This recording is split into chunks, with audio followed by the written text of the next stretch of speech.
Okay, good afternoon. Good afternoon. Thanks, LaShawn, for such a great framing statement. I think what's going to be really interesting about the discussion today is to think across the kinds of boundaries that we often construct when we're trying to think about what our issues are and how we frame them, how we formulate them, and to really plunge ourselves into thinking across some of the kinds of divides that can often hamper our movements. And I think to have evoked the UN conferences on women, I think is good to constantly reimagine the ways that people in a variety of contexts talking together will come to a better series of strategies and solutions than apart. And I think we have a tendency in this country to imagine that certain concerns, certain issues can be universalized. So I think today we will go some way towards continuing to debunk that notion. We have a variety of sectors and fields and national contexts being represented today. So I think I would like to start off the conversation just by learning a little bit of the scope of the work that our interlocutors are doing. So Joanne, I wonder if you could start us off, just talk a little bit about your organization and the main issues that you're dealing with, and then also where you find your strongest sources of support. Sure. Good afternoon, everyone. My name is Joanne Smith. I'm the founder and president of Girls for Gender Equity. And Girls for Gender Equity is a 17-year-old organization based in Brooklyn. We're a national organization that works to end gender-based violence, and not just gender-based violence from an interpersonal space, but also from an institutional space.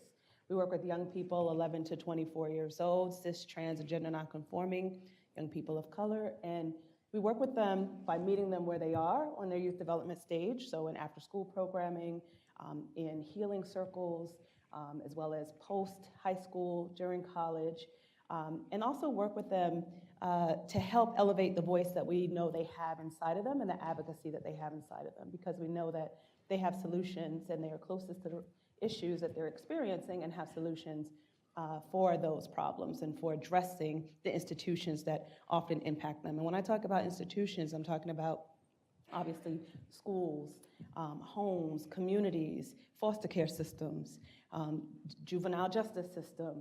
Any institution that they have to react to or that reacts in their life oftentimes requires a shift, especially when we talk about young people of color and in particular Black girls.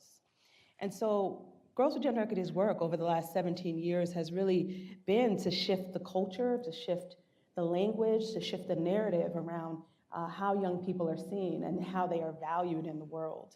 And we've done that through programming, obviously, again, after school programming and civic engagement programming, working with the government and participatory governance to really elevate what it is that they're experiencing, but also allocate resources, name policy, name practices that will shift the conditions for their lives. And we did that in New York City, and that work yielded a $30 million commitment from the government, and then that work has been replicated in 8 other states.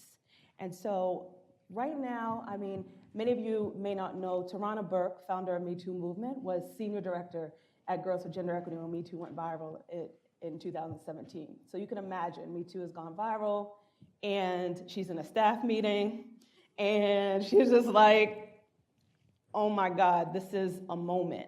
And for us in the movement, the gender-based violence movement, the women's rights movement, we knew, we were on the precipice of something huge, something that would shift the culture in ways that 30 years of advocacy, 30 years of VAWA could never, right? And so our work, has over, and I guess I'll get deeper into the work that has happened, not just at GGE, but nationally. So our work has really, had I should say, benefit, of having the vision of Tarana Burke at the core over the last year and a half, to really bring to life the vision she's always had for the Me Too movement. When you ask what kind of support we have gotten over the years, that's what you're asking? Yeah, and I mean that comprehensively. You know, there's the kinds of informal sorts of support that one might get from other organizations, but I also am interested in very nutsy-boltsy things like, where have you been able to get funding?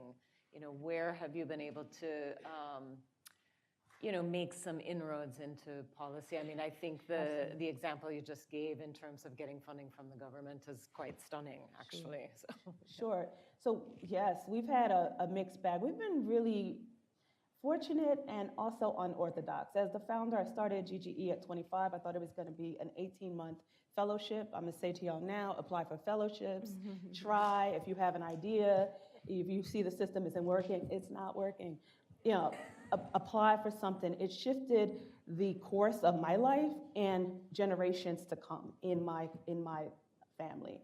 And I know this to be true because I know, you know, where I started at 25, and then now what my 25-year-old niece, you know, has to work with in wanting to replicate an organization in Maryland like this because she has the awareness of this work. So we started with a fellowship, and it was very clear within 3 months that Girls for Gender Equity was needed, and that gender and racial inequity was rampant in communities of color, in particular low-income communities with you know, the obstacles around class mobility, and that the issues that girls of color, and we started with 7 to 12-year-olds. An 8-year-old girl, this is a trigger warning, on her way to school at 8 a.m. Was raped by a man wearing red contact lenses. And this baby was able to leave ground zero, the roof of where she was raped, and get all the way to school with not one human being stopping her, seeing her, asking her is she okay?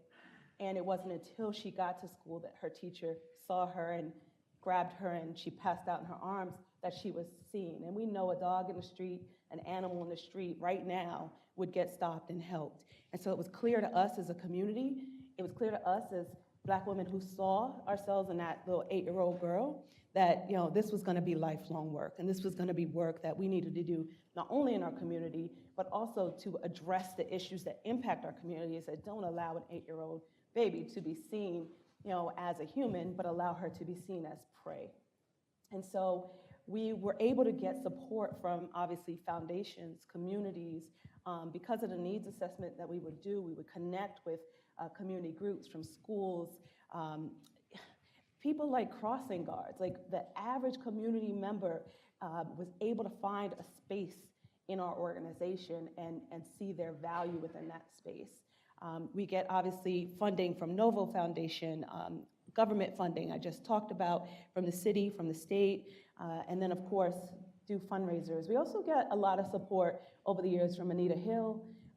You know, we were in her documentary in 2011, and our work around sexual harassment in schools was, you know, just tasked as the work of the next generation, Melissa Harris Perry. So a lot of support from other Black women who could see, right, that while they were trailblazers, there were young people who were doing this work right now that needed a platform and gave us then those opportunities. And what's interesting about what you're saying, or one of the things that's interesting about what you're saying, is sort of moving back and forth with